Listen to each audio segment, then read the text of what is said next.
So how you doing today? It's Mika Boozin, right? Is that how you say your name?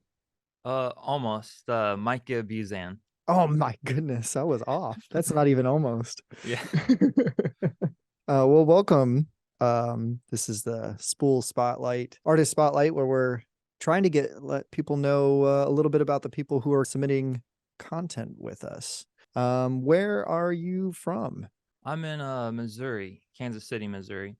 Kansas City, Missouri. It's like the middle of the map, Tornado It's Valley. definitely interesting that your city's named a state. In Ohio, we have a bunch of country names. We have like Africa and like it. We can't come up with our own names out here in Ohio.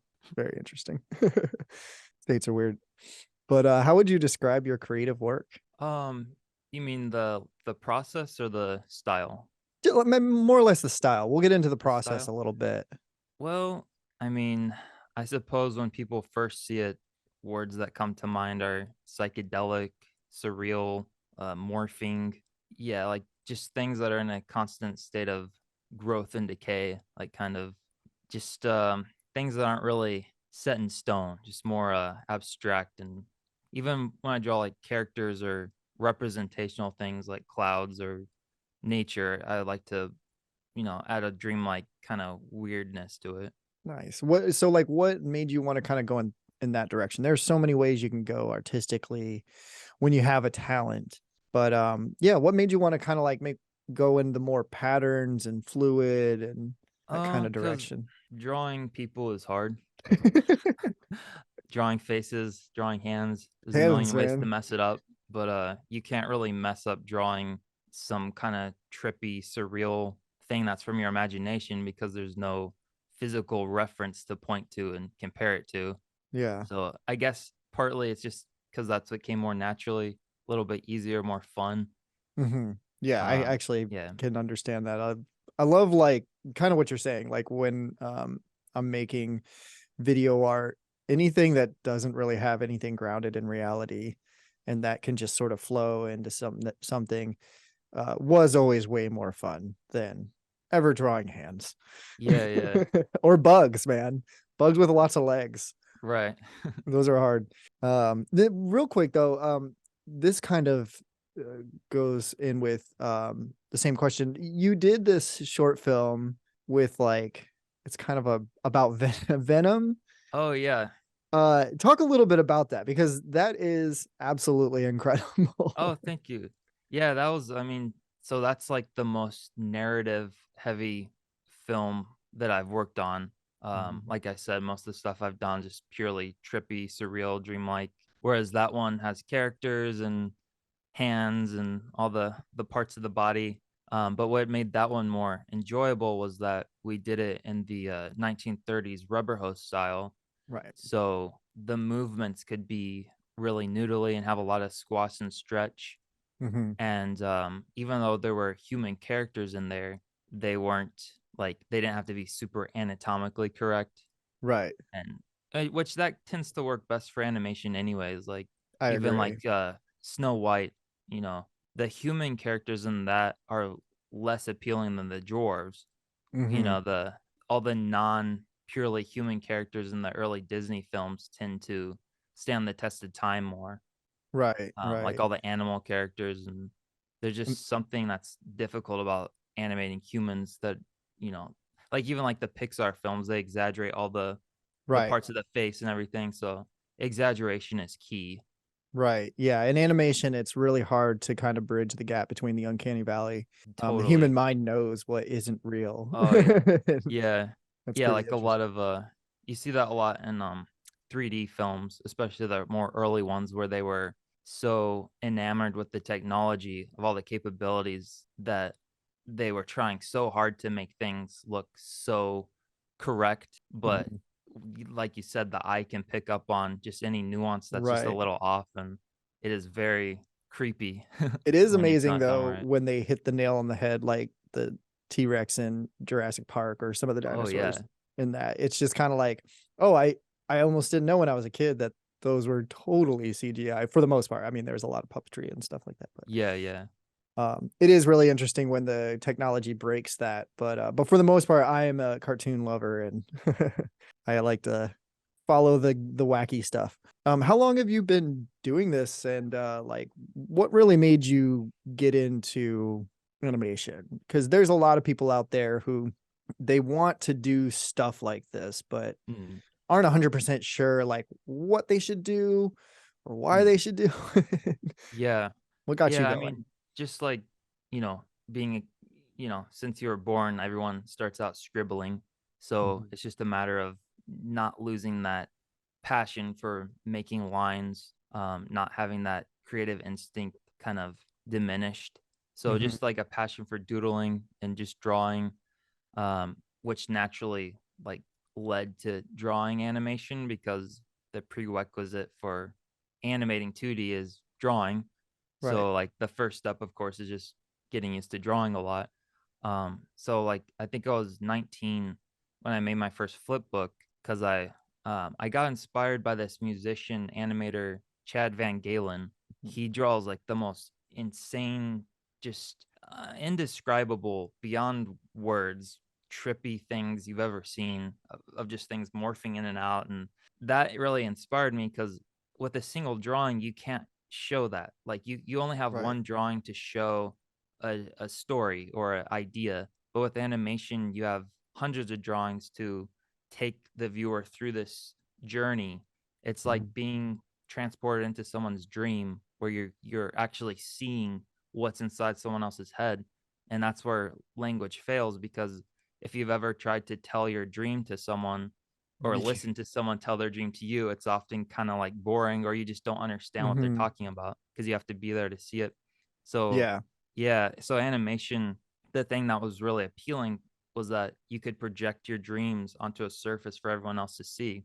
And so that's what inspired me to just try making some flip books of, it's really simple little flip books. And I Mhm. just cut up little 2 inch by 3 inch pieces of computer paper and just like colored weird stuff on it. And that's the bug. That was the itch that started the whole obsession, was just that once I scanned everything into the computer and imported it into Windows Movie Maker, and well, of course, the program crashed like 3 times and had to redo everything.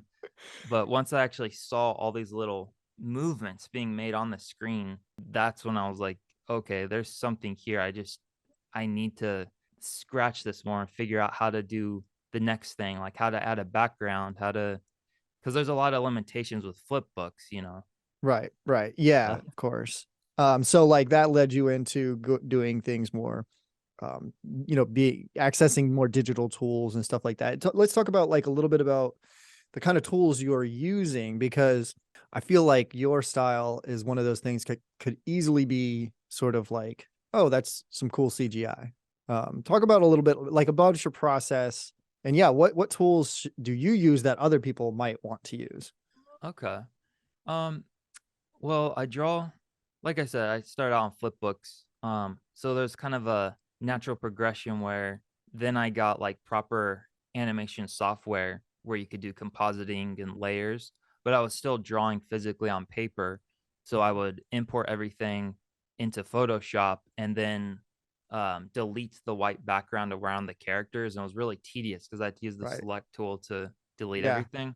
Then I would import this stuff into, I think it was called like Flipbook Pro. I can't remember, but it was Hmm. the first animation software I got. And that basically like emulated the multiplane camera, like back in the day where you'd have all the different layers for your cells to create depth and have the background Mhm. move on its own layer and Right, foreground, and parallaxing. yes, parallaxing. So that's where I kind of started learning that concept. But then I was like, this is extremely tedious to have to draw everything, scan it in, delete the background. So that's when I started saving up for a drawing tablet. Okay. And then I started doing more just drawing digitally. But there Mhm. was like this huge disconnect from drawing on a pad, but looking straight ahead at my Yeah. computer monitor. Super hard to not look at where your hand's going. So Mhm. then I saved up again for a Cintiq, a Wacom Cintiq, which is Mhm. like a monitor you actually draw on. Mhm. Um, and it much more accurately emulates the feeling of drawing on paper. Mhm. And then I got TV Paint, which is what I use now, and Really? it's a little pricey, but the thing I like about it price wise is that it's not a subscription, unlike most of the other Adobe and programs. yeah. So it's just a one time thing you buy, and that program I think is the best for completely recreating the 2D look. Like Hmm. it's if you want to do things that are the cell animation look of like classic Disney films or classic anime, I think TV Paint is the way to go. Nice. But Toon Boom is probably the industry standard. Yeah, that's what a Well, lot of people it is use. the industry standard Right. for like Yeah. TV animation.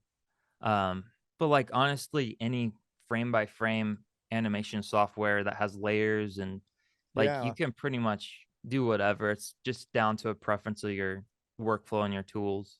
Right. Yeah, like Adobe Animate. I used Toon Boom and then I tried Animate because I have Adobe Mm, and I was like, oh, I don't really see a whole lot of difference. yeah, The tool doesn't really make the artist, of course. However, good tools really do make things easier. for Um, sure. Super fascinating. One of our visions with Spool is to create an app that makes video editing fun. We wanted to feel like a part of the creative process. What do you think about turning editing, which can be tedious, into something playful? Whereas, like, Spool, I don't know if you've gotten a good chance to mess with the app, even though you got some content in there. It's like a drum machine. Yeah. Um, so yeah, what do you think about that? Like, just kind of like putting something like that into people's hands so that they can just sort of like Oh have yeah. fun doing that. It's awesome. It's like almost like Legos where you have these pieces here, but there's like an infinite things you can do just by how you combine things. So it's That's a like, really good yeah, analogy. it's immediate, like it's not too difficult. Everyone can understand the concept, but still everyone has their unique way of linking these blocks or linking these video pieces together. Mhm. And yeah, I do like the idea of it being like a drum machine too, because I also do music, so I Mhm. understand that analogy of laying in the Right. pieces and Yeah, that's the getting to watch it same. play back. That's exactly like when they first were talking to me about the app. This was before I Yeah, started I working am there. looking at your background. I can gather that you have the music bug. Yeah, well, yeah, this is my studio. Yeah. Yeah, it's like, well, and I've done music videos for a very long time. And for me,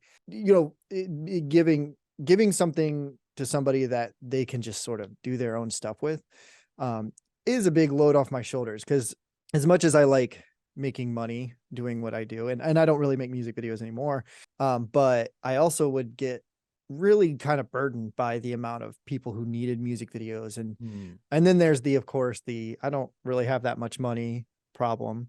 um so being Yeah. able to hand this off to people is really empowering for me, because I want all my friends to have good visuals, and I also, Hmm. like, I also make music, so it's like hard to just like, even for me to like make a song and then make a music video for it, because it's such a long process. So yeah, Totally. And then there's the edits, the edit, that's the hardest thing. I can shoot all day. I love being on set, but then right. going and sitting down And and looking at revisions and Premiere, yeah, yeah, and yeah. just being like, oh, I gotta do this now.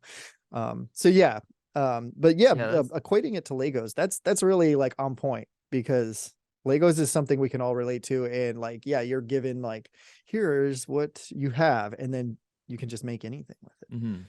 And we got a lot of really cool updates coming with Spool that are going to really enhance that.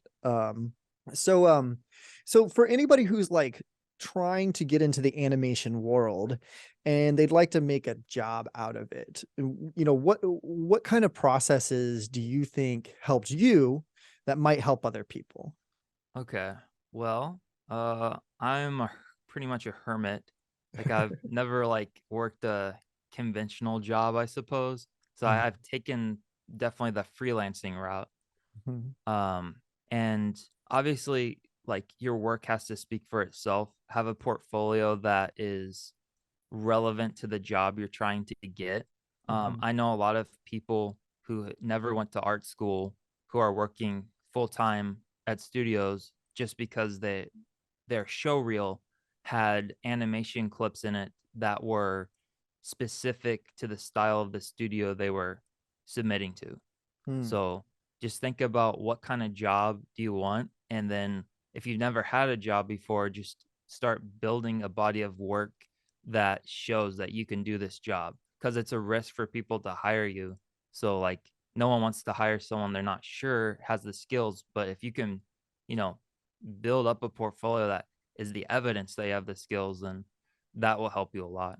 So like that's a really good thing to point out. So like in today's world, you hear this a lot. I know a lot of people coming out of college going, "Oh, they wanted somebody with more experience, but how can I get experience Yeah. if I've never done the job?" Right, right. What's really nice about especially animation is that you can do it yourself. So, be making things that may not even connect to anything, just that make you happy and express your style really well, is like the best way because like I have I have a lot of friends say they're producers, right? And they've worked on a good handful of say music videos or this and that, and they when they go to apply to a job, they're still getting the well, we need to see more experience. And it's hard for them.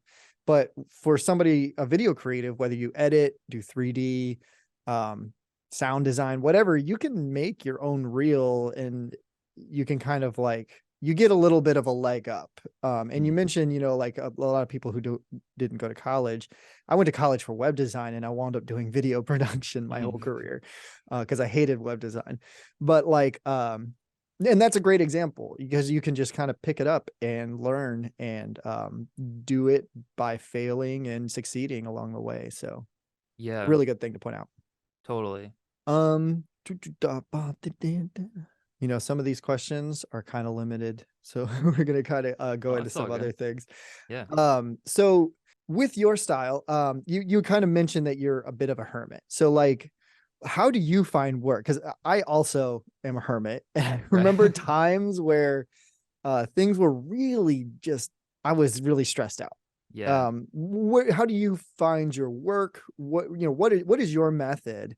Because I know there's a lot of other people. When you get into animation, you kind of, not everybody, but a lot of people do tend to, be a little bit more to themselves when they're animating because it's such a tedious job that really does Yeah. require a lot of focus. So, It's interesting because like a big animation project as a team, you have mhm, to be able to work alone and with other people because mhm, you're all collaborating on a single vision, but at the same time you have to be okay with spending several hours to yourself, hyper mhm. focusing on your individual contribution to this team effort. Um, but like to answer your question of finding work, the internet, has been the savior for introverts because you don't have to knock on people's doors physically. You don't have to like call people on the phone. It really opens up your world. You aren't limited to the geography where you live. You could connect with anyone anywhere. Right. Do you do So you do a lot of work outside of the country? I've done a little bit. Mostly it is still like US clients. I'm focusing so I started out doing music videos. Like that was the first kind of paid work I got, For but it anybody wasn't. watching, don't want me to cut you off too much. This Yeah. is where you're going to begin. Music videos is like slam dunk. You Yeah, know a yeah. friend who makes music. You're right. But like you said, the common things people often say, like no budget or stuff Mhm, like that. So and it can often be like an insane amount of work for but mhm, the good thing about music videos is it tends to be a little more experimental and like more forgiving with styles. So you can really experiment and play around with developing your voice and developing your style. And everyone likes music videos, so there's also the chance of it getting popular online, getting shared around, and that opens up your chances. But mhm. yeah, so like doing the music videos, but then I got burnt out doing that for a few years, and I was like, feast or famine, where I'd have like a few months where I was doing a music video every month, like 4 weeks for a 4-minute video of animation, which is insane, like a That's minute of insane. animation. Yeah, I was getting like pains, carpal tunnel, nerve pain. It's like I Yeah. have to figure some way to offset this, like build up other streams of income. And that's where I like learned about loops, making loops. Mhm. Because one of the jobs I did was for Incubus doing their live tour visuals. Oh, that's awesome. Yeah, well, yeah, the guy reached out to me. Originally, I didn't want to work on it because I was doing everything over email with him, and he was more of a phone guy, and I didn't have a phone. And he was like telling me I need to buy a phone, so I bought a little like flip phone from Walmart.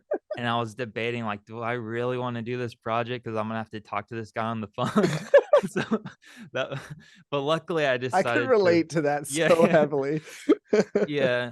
I'm glad I like, just decided to swallow the bitter pill, the phone anxiety, and just do it because it was a great learning experience because that's where I learned about the concept of animation loops. And I didn't even know like anything about this, that loops were used. So, there's such a demand for looping visuals for video Really, it editors. is. I Yeah. had no idea that world even existed.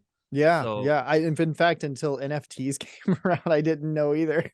yeah. So that's like basically like where there was like a definite change in direction where like I was still doing some music videos, but now I only do like one music video a year. Like Mm, and it has to be something like the budget is really good or it's a really mhm, high profile act because they mhm. are so draining and exhausting. Yeah. So Yeah. I have been focusing a lot more on doing less client work and just building up products for my shop, building up loop packs, and I'm working on animation courses and Yeah. just I've been seeing that. experimenting. Talk a little bit about that. Like, tell the viewers, about your animation courses, where they can find them, and just kind of talk about like what it is you hope to achieve. What kind of information do you hope to pass on to people? Yeah. So, well, I only have one course out so far. It's just animating fire, just how to do like special fire Which effects. is not easy. Yeah, yeah. Um, but yeah, everything's just on my site, animatedloop.com, and I built a courses section. And right now I'm working on a course just 2D animation for beginners. And it's gonna be software agnostic, doesn't matter what software you use, just all about thought processes, uh, animation principles, and kind of my personal types of philosophies and techniques I've developed for making animation. And I'm hoping in terms of what to contribute like new is basically just that you don't have to overthink it. It doesn't have to be this super intimidating thing. It's just a bunch of little simple steps built up on each other. Mhm. And like cuz a lot of things I think a lot of like artist type people are struggling with perfectionism Mm, or feeling like yeah. I'm going to fail. But the thing is you have to fail to learn. You have to make a bunch of experiments like a scientist and just learn from them and don't attach your identity to the outcome. Like if whether you fail or succeed, don't attach yourself to that outcome. Mhm. That helps separate your That's a really important self-esteem thing. from it. Yeah. Yeah, when I remember in my earlier days, I was just so like everything had to be exactly precise. And now, 15 almost 20 years later, I could care less. Mhm. Things like don't work out, I'm like, it's a magic accident. We'll make it cool in Right. the edit. And Or oftentimes you're the only person that would notice anyways. that's the thing that I really still have a hard time with is that I'm probably the only person who's going to notice. For example, where my team is about to shoot a movie, and there's kind of the difference between, say, a $1,000 lens or a $10,000 lens has been the conversation. Which one do we rent? And I'm like, I had to like finally make that decision of being like, it doesn't really matter, Mhm. like I'm the one who's gonna notice and nobody else. So you just kind of got to make the decisions and move on. Mm. Um, that's pretty cool. Where can people find you? You said animatedloops.com. Animatedloop.com or just search Mike Abuzan animation on YouTube. That's just my channel. And then And just we'll Mike have links. Abuzan on Instagram. It's kind of yeah, where I'm mostly active is just YouTube and Instagram. So you mentioned you don't really have a phone, and do you? And you still do this? Is this something Oh, you kind of? I have a phone now. Okay, okay. Yeah, yeah. Yeah, um, I have a girlfriend in the meantime, phone by necessity. So oh, that'll do it. yeah. It's actually really interesting because I too am the kind of person who's I don't really like to mess with my phone too much. I also don't like to talk to people too often on the phone. Um, this is something I'm seeing a lot in the video production world. How do you feel like you navigate your success versus communicating with Mm. people? Yeah, honestly, like exposure therapy. Just like doing it more, talking to people more. Mhm. Um, it's definitely like one of the harder parts was not so much just the work of making things, but navigating, communicating with people and bouncing back off of their ideas and just like, well, I guess email etiquette is like don't send a huge rambling wall of text the first time you're talking to someone. Right. Like just so I've learned that based on like what people send to me because I get a lot of offers for like music videos and like if it's just a wall of text, I feel bad, but TLDR. like I don't have time in the day to read every like novel, so so I kind of learned through negative example, like I better not do that. Right, right. No, that's very true. So overall, about how long have you been freelancing? Let's see. Um, basically 2017 doing it full time. My Okay. first like music video gig was in 2013. And I didn't go to school, but from like 2013 to 2017, I basically consider my self-education where I was That's the just immersed 10,000 in hours. yeah, yeah, exactly. That's Immersed in books like and YouTube tutorials. so with all this time that you've been spending, do you feel pretty comfortable with where you're at in your career? Like do you feel like you're kind of achieving a lot of the goals you want or, you know, Uh, I honestly don't really think that much about it. I mostly just kind of think like month to month and like project to project. I tend not to think too much about the fossil record I'm leaving behind or like that's where I'm very going. interesting. Yeah. Yeah. And that might also be because like when you're on a project, the stress, the deadline is all encompassing, takes up all your Yes. neurons. So Yes, it sure does. yeah. Well, it's awesome. We're kind of running out of time because I don't have an upgraded version of Zoom. Oh, it's all good. But it was awesome. Hold on. It was awesome having this conversation with you. I Yeah. personally was a big fan of your work even Oh, thank you. before I reached out to you. So, and then, you know, there's some artists when you reach out to them, you're like, they're probably not going to answer. And I was really excited to see that you Oh, cool. were I interested to appreciate it. work with us. Yeah, totally. Um, you can find a couple of his packs on Spool. Imagination Tunnels and Surreal Backgrounds, I believe, are the names. And I'm hopefully we'll see some more stuff from you in the future. We're always Yeah, open for that. yeah. And I will say that these packs are probably the more used ones. Oh, cool. Well, So it's really that's interesting. Handmade animation is always really important and honestly an art form that I would be remiss if I did not ingest almost every day. mm, So the fact that people are still out there taking pieces of paper and drawing each frame by hand is just amazing to me. And I know it'll never stop, and I'm glad it never will. Thank you for carrying the torch. And also look his stuff up on Instagram um, YouTube. and YouTube and his website. And especially if you want to start learning about animation, try to check out some of his courses. Thank you so much, man. Yeah, thank you so much.